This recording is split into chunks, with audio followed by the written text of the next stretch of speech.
The ultimate ambition of China's rulers isn't to trade with the United States. It is to raid the United States. Welcome back. Our special series, The China Threat, continues. That was Attorney General Bill Barr. He went on to say that the United States is now dangerously dependent on the communist country for essential goods. And while China has reaped benefits from the free flow of American trade, China's predatory trade policies have hurt American businesses and now American lives that we're seeing. Joining us to talk about that is Senior Research Fellow at the Heritage Foundation's Asian Studies Center, Dean Cheng, and former Senior Policy Advisor to President Trump and current Policy Director at America First Policies, Curtis Ellis. Gentlemen, welcome. Thank you for having me. So, Dean, I feel like this is Groundhog Day. We keep having this conversation, not you and I, but politicians in America, where we keep talking about how we make too much stuff in America. And if there was ever a time to wake up and say, enough's enough, we're drawing the line, it's now. Why is nothing not getting done? Why isn't more getting made in America now? Well, some of this has to do with basic economics and competitive advantage. If you think about, there's been a lot of talk, for example, about medical equipment and why isn't it made in the United States? The reality is that until you need it, masks, for example, are low margin, low skill involved. You can't really make a profit in the United States on masks when you're selling a box of 50 for $1 or $2. Would for those days. The Chinese can. The other issue here is what happens after COVID-19. We can build plants to make those masks here. How are you going to keep those plants open when we go back to having masks selling for 50 for $1? Yeah, that's a great question, and I think it poses a great concern. Curtis, how do we incentivize these companies to look at the long term and really start getting them to bring this manufacturing back to the states? How can lawmakers make this a bigger issue? President Trump laid this out in his campaign in 2016, as Sean Spicer will well remember. Tax cuts, regulation cuts, trade reform, and energy reform. We have cheaper energy than anywhere else in the world. We have cheaper natural gas. Put that aside for the moment because the entire energy market has collapsed. Bring our tax codes in line with that of the rest of the industrialized world. We did that. Cut back on regulation. We did that.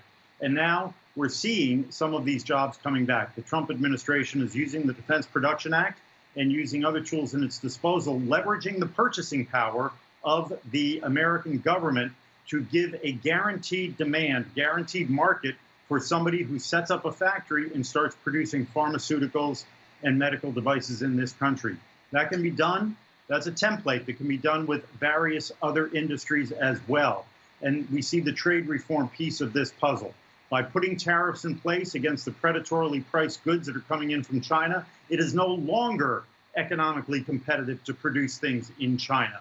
And China does not have a natural advantage in producing any of this. They artificially suppress wages over there. They artificially subsidize energy costs over there. They take away land and give free subsidized factories to international corporations to produce in China.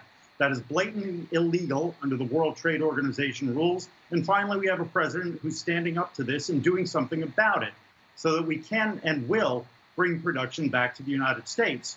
Unfortunately, we have too many apologists in the United States Congress on both sides of the aisle who still cling to these outdated fantasies of libertarian free markets on an international level. You can't have free trade with a communist country. There are no free markets. It's not libertarianism, and it's not capitalism. So, Dean, Curtis makes a lot of good points. I mean, there's an aspect of this. You're right, and you brought this up. You cannot sell 50 masks for $1. No one in the U.S. is going to do it. But where's that balance? Because I do think that there's an element of making sure that the right policies are in place, making sure that politicians stand up for the companies. But there's also an element of the consumer, right? Which is I'm willing, as a consumer, to spend $2 on a pair of on a box of 50 masks, or maybe $3 if I know that I'm helping the U.S. and I'm not advantaging China. So how do we enact policies and maybe some kind of national campaign that finds that balance? Because I'm willing, based on what we've seen, over the last decade, to say I'm willing to buy American, because it's not a question of saying I'm anti-Canadian or anti-Mexican or anti-Latin America. I think it's specific to China. They want to achieve dominance. How do we draw that distinction? I think in terms of trying to draw the distinction, I agree with you. It is important to draw that distinction. We can draw the distinction in several ways. I think the most important is it that we want people to buy American or not buy Chinese. Because at the end of the day, Indonesia, India, Peru, Mexico will still have labor cost advantages over the United States. But do we care? Is it worrisome if India or Indonesia makes our masks or our aspirin? I'd suggest probably not. In other areas, more advanced medical equipment, MRI machines and things like that, I think that those can stay shored on the United States. And then in between, we have a range of things. Curtis mentioned a lot of different steps the administration has taken. Absolutely. Deregulation, tax cuts, those have been helpful, trying to level out the playing field. But if we think we're going to come back to making T-shirts in the United States, that's going to be a really, really hard sell. No, well, Curtis, the Trump campaign, America First, you guys, do you buy American? Yes, of course we do. And we look, these T-shirts, maybe they're not going to be made in America, but maybe they'll be made in Honduras or in Mexico, in which case the cotton that goes into making the T-shirts will be grown in West Texas instead of Western China, where it's harvested by slaves, by the enslaved Uyghur people. So look, there are various steps that can be taken. And we can have North America as the center of manufacturing, with the United States at the center of the center. All right. Well, guys, thank you very much. This is obviously a concern for everyone, and it's a topic that's not going to end anytime soon. So I look forward on continuing this discussion. Thank you.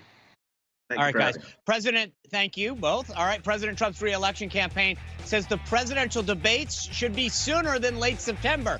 We're going to tell you why and some of the moderators that they want when we return with our company.